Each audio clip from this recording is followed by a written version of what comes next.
الرحيم إن الحمد لله نحمده ونستعينه ونستغفره ونعوذ بالله من شرور أنفسنا ومن سيئات أعمالنا من يهده الله فلا مضل له ومن يضلل فلا هادي له وأشهد أن لا إله إلا الله وحده لا شريك له وأشهد أن محمدا عبده ورسوله وحبيبه وصفيه خير نبي أرسله الله رحمة للعالمين بشيرا ونذيرا. Amma ba'du, para hadirin jamaah Masjid Al-Hidayah Gandaria City yang dimuliakan Allah Subhanahu wa taala, pada kesempatan pengajian zuhur kali ini, sebagaimana yang pernah saya janjikan, setelah kita membahas panjang lebar tentang rahmatnya Rasulullah SAW dan rahmatnya Islam yang dibawa oleh Nabi kita Muhammad SAW, lalu kita ingin juga membahas bagaimana tentang ayat-ayat yang memerintahkan Nabi untuk berperang, atau yang terkenal dengan ayat-ayat pedang atau ayat-ayat saif dalam bahasa Arab. Apakah bertentangan dengan diutusnya Nabi kita Muhammad SAW sebagai rahmah, sebagai rahmatan lil alamin, rahmat bagi seluruh alam, dengan ayat-ayat yang memerintahkan Nabi untuk berperang? Saya beri judul kajian ini dengan syubhat haula ayatis saif, atau syubhat seputar ayat-ayat pedang. Karena tidak jarang atau terkadang sebagian kaum muslimin menggunakan ayat-ayat pedang untuk melegitimasi perbuatan mereka, membenarkan perbuatan mereka yang membunuh kesana kemari dengan membawa ayat-ayat Al-Quran yang sepotong-sepotong tanpa digabungkan satu dengan yang lain, dan juga tanpa memandang sama sekali bagaimana sirah Rasulullah, perjalanan Rasulullah SAW, orang yang paling faham tentang Al-Quran, orang yang paling mempraktikkan Al-Quran ini. Sama sekali tidak dilihat, diambil ayat Al-Quran secara sepotong-sepotong, kemudian melakukan pembunuhan kesana kemari. Para hadirin jamaah Masjid Al-Hidayah yang dimuliakan Allah Subhanahu wa taala, kita sama mengetahui bahwasanya selama dakwah Nabi kita Muhammad SAW di Mekah, Rasulullah SAW sama sekali tidak mengangkat senjata.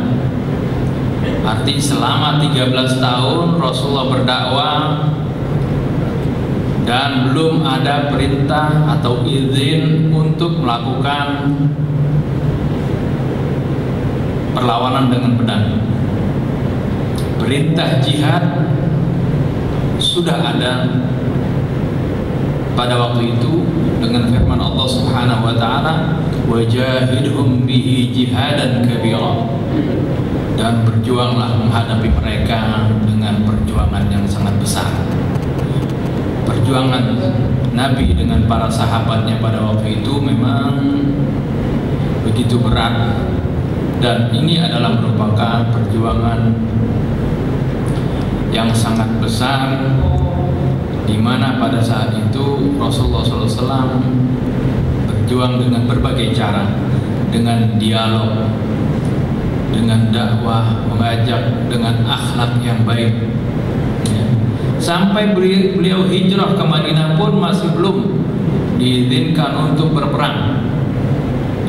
Pada kira-kira pada tahun kedua dari bulan Hijriah, arti dari hijrahnya Nabi, 2 tahun setelah hijrahnya Nabi ke Madinah, pada saat itu baru turun firman Allah Subhanahu wa taala suratul Hajj ayat ke-39 yang berbunyi, A'udzubillahi minasyaitonir rajim, bismillahirrahmanirrahim, udzina lilladzina yuqataluna bi annahum zulimu wa innallaha ala nasrihim laqadir.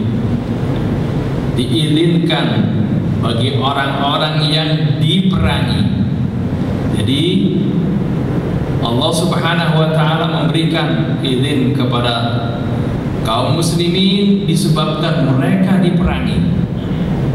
Jadi bukan tujuan peperangan di dalam Islam sebagai agresor, sebagai penjajah, akan tetapi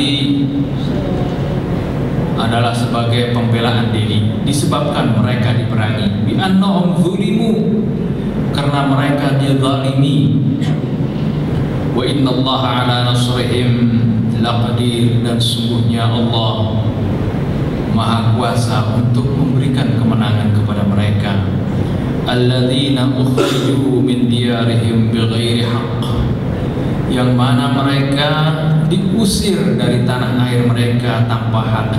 Allah Subhanahu wa taala terangkan kenapa mereka harus memerangi orang-orang musyrik pada waktu itu, disebabkan karena mereka diperangi, dikeluarkan, diusir dari kampung halaman mereka, dari rumah-rumah mereka tanpa hak. Illa ayyaqulu rabbunallah. Kenapa mereka diusir? Mereka diusir bukan karena membuat keonaran, karena mereka diusir bukan karena membuat kekacauan. Mereka pun diusir bukan karena mereka perilakunya tidak baik. Mereka diusir hanya karena mereka mengatakan Rabbunallah, Tuhan kami Allah. Inilah firman Allah Subhanahu wa taala yang pertama kali turun, yang mengizinkan Nabi kita Muhammad SAW berserta kaum muslimin untuk melakukan jihad dengan pedang, arti dengan peperangan. Pada saat itulah, setelah ini terjadi yang kita kenal dengan perang Badar, dan Allah Subhanahu wa taala memberikan kemenangan yang kilang gemilang pada waktu itu dalam perang Badar.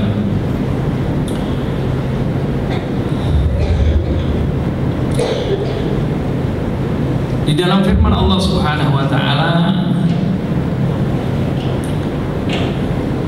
yang menyebutkan berperang dalam bahasa Arab dalam bentuk yuqatiluna, dari kata qatala yaqtulu. Kalau qatala yaqtulu artinya membunuh, kalau qatala yuqatilu ini artinya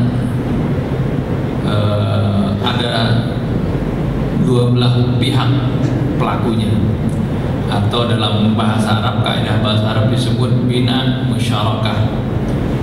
Artinya nggak mungkin kalau qatal yuqatilu ini pelakunya sendiri, tapi ada dua pelaku. Oleh karena itu artinya bukan lagi membunuh tapi berperang. Kemudian juga ada kata al-jihad. Al-jihad itu tidak sama dengan al-qital, tidak sama dengan al-qital. Al-jihad ini lebih luas daripada al-qital. Al-jihad secara kaidah artinya badlul wus'i fi tahqiqil ghayah. Al-jihad artinya mengeluarkan segala kemampuan di dalam mencapai tujuan. Itu namanya al-jihad, atau kita artikan perjuangan. Perjuangan di dalam Islam ada banyak, ya.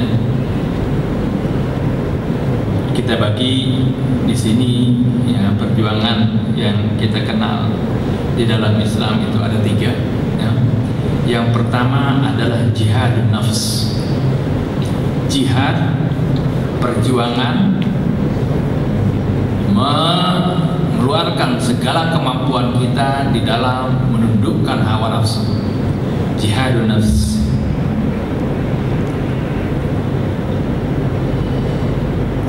Sabda Nabi kita Muhammad SAW yang diriwayatkan oleh Imam Tirmidzi, Rasulullah SAW menyebutkan wal mujahidu man jahada nafsah. Orang yang berjuang, benar-benar berjuang adalah yang berjuang melawan dan menundukkan hawa nafsunya.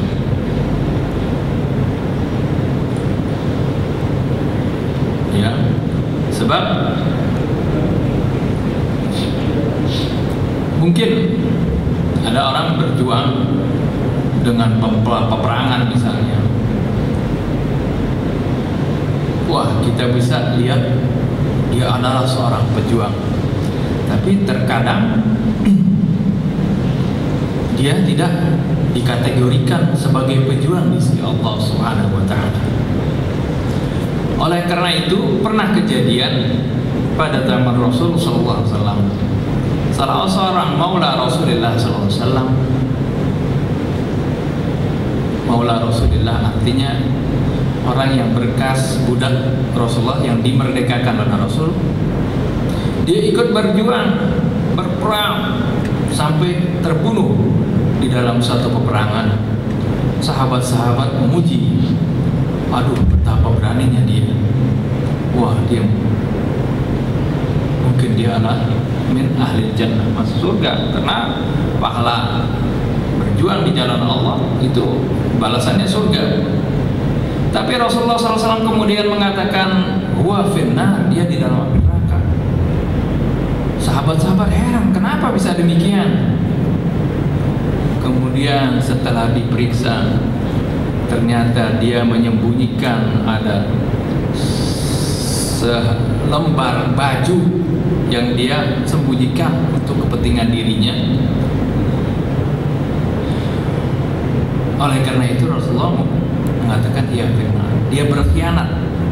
Sebenarnya mungkin kalau dia berjuang, berjihad di jalan Allah, kemudian setelah mendapatkan kemenangan, dia akan mendapatkan bagian dari ghanimah, dari harta rampasan perang jauh lebih besar daripada hanya selembar baju yang dia simpan di hianatin tersebut. Tapi karena di dalam perjuangan tersebut dia berkhianat, menyembunyikan, mengambil harta yang bukan miliknya, yang sebelum dibagikan untuknya, dan maka Rasulullah SAW mengatakan huwa finnar. Ini menunjukkan bagaimana walaupun dia dengan gagah perkasa berjuang di medan perang, tapi dia tidak bisa menundukkan hawa nafsunya untuk mengambil, mencuri barang yang bukan menjadi miliknya. Maka oleh karena itu berjuang menahan hawa nafsu kita, menundukkan hawa nafsu untuk taat kepada Allah, itu adalah juga merupakan perjuangan atau al-jihad. Oleh karena itu ada salah satu hadis yang diriwayatkan oleh Imam Al-Baihaqi dari Rasulullah SAW menyebutkan tatkala Rasulullah SAW baru kembali dari satu peperangan, Rasulullah mengatakan raja'na minal jihadil asghar ila jihadil akbar. Kita telah kembali dari jihad yang kecil. Jadi peperangan Rasulullah anggap jihad yang kecil kepada jihad yang lebih besar. Apa itu? Qalu wa ma jihadul akbar ya Rasulullah. Mereka bertanya, apa itu jihad yang lebih besar ya Rasulullah? Qala jihadun nafs. Rasulullah mengatakan itu adalah jihad melawan hawa nafsu. Jadi jihad melawan hawa nafsu ini adalah merupakan jihad yang sangat besar. Melawan hawa nafsu apa? Hawa nafsu untuk berperang, membunuh orang. Hawa nafsu untuk menguasai harta orang. Hawa nafsu untuk menjajah daerah seorang. Itu juga adalah merupakan suatu keinginan yang tidak dibenarkan di dalam Islam. Yang dibenarkan dalam Islam adalah jihad untuk menegakkan kalimat Allah, membela agama Allah dan menegakkan kalimat Allah. Allah Subhanahu wa taala berfirman tentang jihad ini, ya, seperti ayat yang tadi saya katakan, fala tuti'il kafirina wajahidhum bihi jihadan kabira. Janganlah kamu mentaati orang-orang kafir dalam surah Al-Furqan ayat 52, wajahidhum bihi jihadan kabira, dan berjuanglah menghadapi mereka dengan perjuangan yang besar. Nah, perjuangan selain peperangan itu banyak sekali pada masa kita sekarang ini. Berjuangan dengan harta kita, berjuang dengan media, berjuang dengan dakwah bilhal dan sebagainya, ya. Ini adalah merupakan perjuangan yang mana berjuang dengan di luar dengan pedang ini banyak sekali. Yang kedua, selain jihadun nafs tadi, adalah jihadul zahir, jihad secara nyata atau jihadul adui, jihad melawan musuh yang masuk dalam kategori ini adalah dalam bentuk peperangan tadi. Nah, ini nanti akan kita bahas. Kemudian jihad yang ketiga adalah jihad syaitan, jihad melawan godaan setan. Jadi musuh kita yang menghalangi kita dari perbuatan baik ada dua. Yang pertama syaitan, yang kedua adalah hawa nafsu kita sendiri, ya. Syaitan senantiasa berusaha untuk menggelincirkan kita dalam keadaan apapun, ya. Dalam keadaan apapun setan berusaha, dan dia akan mempergunakan berbagai hilah, berbagai tipu dayanya untuk menggelincirkan manusia. Kita dihalangi untuk melakukan ibadah, dipujuk kita supaya bermaksiat. Ini adalah godaan-godaan setan. Akan tetapi juga setan tidak kemudian menyerah tatkala kita sudah melaksanakan ibadah. Tatkala kita sudah melaksanakan ibadah, setan pun menggoda kita agar supaya kita tidak ikhlas di dalam ibadah kita.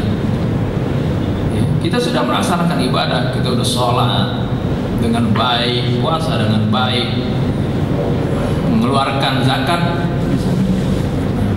Di saat itu pula setan tidak berpangku tangan. Kita digoda untuk kita bangga dengan sholat kita bangga dengan puasa kita bangga dengan apa yang telah kita keluarkan, sehingga apa yang kita keluarkan, apa yang sudah kita upayakan tersebut dari amal soleh akan menjadi sia-sia di sisi Allah, karena ada riya di dalam hati kita, ada ujub, rasa takjub, takabur di dalam diri kita, rasa sombong di dalam diri kita, menganggap diri kita ini sudah suci, diri kita ini sudah baik. Kamu mah orang-orang yang tidak seperti kita anggap mereka adalah orang-orang yang kotor, orang ahli maksiat, ahli neraka, hanya saya ahli surga.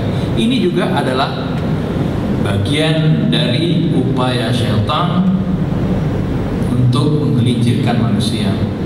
Jadi bukan hanya dengan ibadah saja kemudian kita sudah aman, akan tetapi ibadah tersebut harus dibarengi dengan keikhlasan kepada Allah Subhanahu wa taala.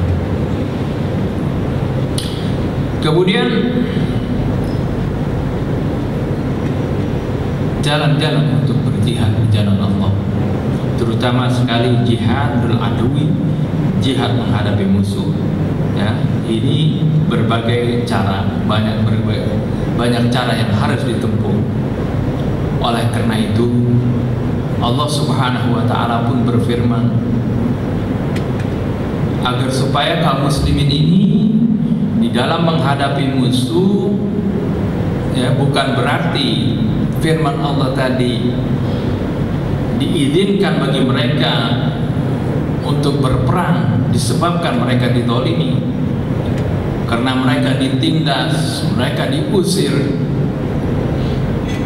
Artinya mereka dengan spontanitas saja. Tidak demikian.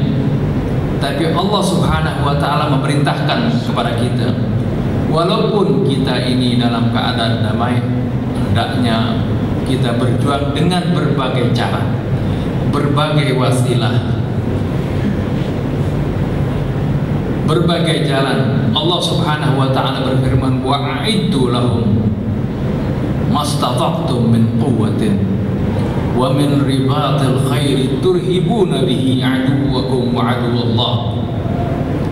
Allah perintahkan kepada kita, wa'iddu lahum, persiapkan untuk menghadapi mereka. Artinya menghadapi musuh-musuh Islam. Mastata'tum, apa saja kemampuan yang ada pada kalian. Ini potensi yang ada pada umat Islam hendaknya digunakan untuk persiapan di dalam menangkal berbagai serangan dari musuh. Kalimat firman Allah Subhanahu wa ta'ala luas di sini. Mastata'tum min quwwatin, apa saja yang kalian mampu dari berbagai kekuatan. Kuatin bentuknya nakirah di sini, ya, artinya umum. Kekuatan apa tuh? Apa saja yang kalian mampu. Jadi bisa dalam bentuk ilmu pengetahuan, dalam bentuk media, bisa juga dalam bentuk dialog. Dan dialog ini adalah merupakan cara yang dilakukan oleh Rasulullah SAW, karena dengan Al-Quran biasanya dengan dialog tidak ada yang sanggup menghadapi Al-Quranul Karim. Ini berbagai macam cara ini diperintahkan oleh Allah Subhanahu wa ta'ala, sehingga kita saat ini kita dapat melihat apakah umat Islam telah benar-benar mempersiapkan kekuatan dan potensi yang ada pada mereka, atau umat Islam hanya ribut di masalah kunut, ribut di masalah tahlil, ribut di masalah hal-hal yang furu di antara mereka, bukan membangun kekuatan kaum muslimin, memperhatikan kaum muslimin yang lemah, yang perlu bantuan, yang lemah di bidang ekonominya, lemah di bidang agamanya, lemah di bidang pengetahuannya. Itu yang harusnya menjadi perhatian umat Islam, agar supaya setiap muslim mempunyai potensi, mempunyai kekuatan yang dapat disatukan, sehingga Allah Subhanahu wa ta'ala seperti katakan dalam ayat berikutnya, turhibuna bihi aduwakum wa aduwallah, yang bisa membuat gentar dengan kekuatan tersebut aduwakum, musuh-musuh kalian dan musuh-musuh Allah. Pada saat ini, apakah musuh-musuh Allah gentar terhadap kaum muslimin?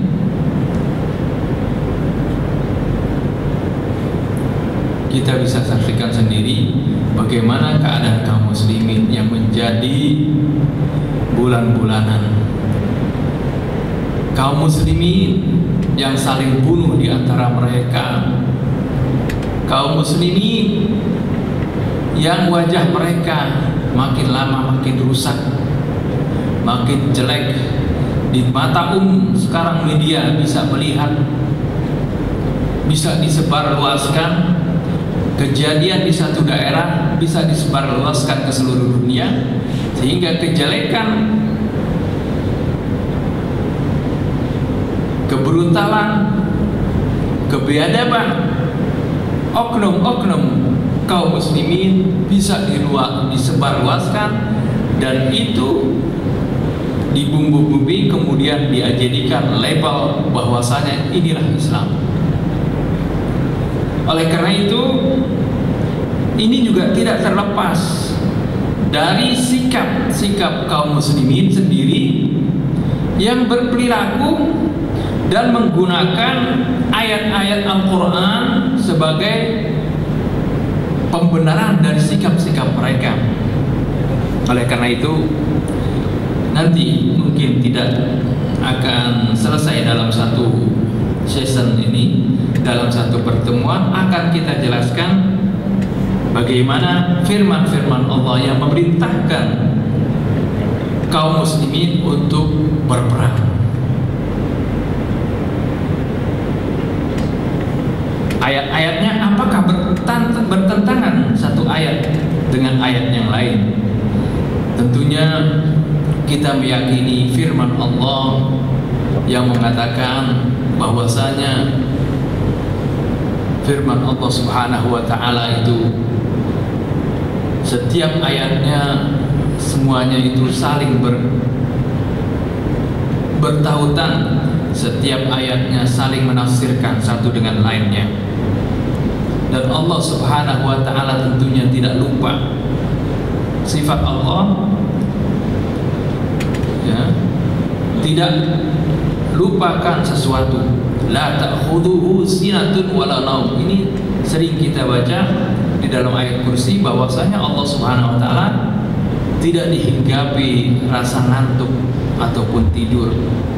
Artinya Allah Subhanahu wa taala sifat lupa adalah mustahil bagi Allah Subhanahu wa taala. Para hadirin jamaah Masjid Al-Hidayah, mungkinnya waktunya tinggal sedikit lagi, kita akan membaca salah satu firman Allah Subhanahu wa taala dalam surah Al-Baqarah ayat 190. Ya, nanti mungkin akan kita lanjutkan di pertemuan berikut, yang berbunyi A'udzubillahi minasyaitonirrajim. Bismillahirrahmanirrahim. Wa qatilu fi sabilillahi alladhina yuqatilunakum. Wa qatilu fi sabilillahi alladhina yuqatilunakum. Dan perangilah di jalan Allah. Siapa yang kita perangi? Alladzina yuqatilunakum, yaitu orang-orang yang memerangi kalian. Wala ta'tadu, dan janganlah kalian melampaui batas. Jadinya sangat jelas batasan yang Allah berikan kepada kita kaum muslimin. Siapa yang kalian perangi? Di ayat yang tadi yang kita bacakan, udzina lil ladzina yuqataluna bi annahum zulimu, di surat Al-Hajj 139, yang mengizinkan kaum muslimin untuk berperang. Kemudian di ayat 190 surat Al-Baqarah menerangkan siapa yang orang-orang yang diperangi tersebut.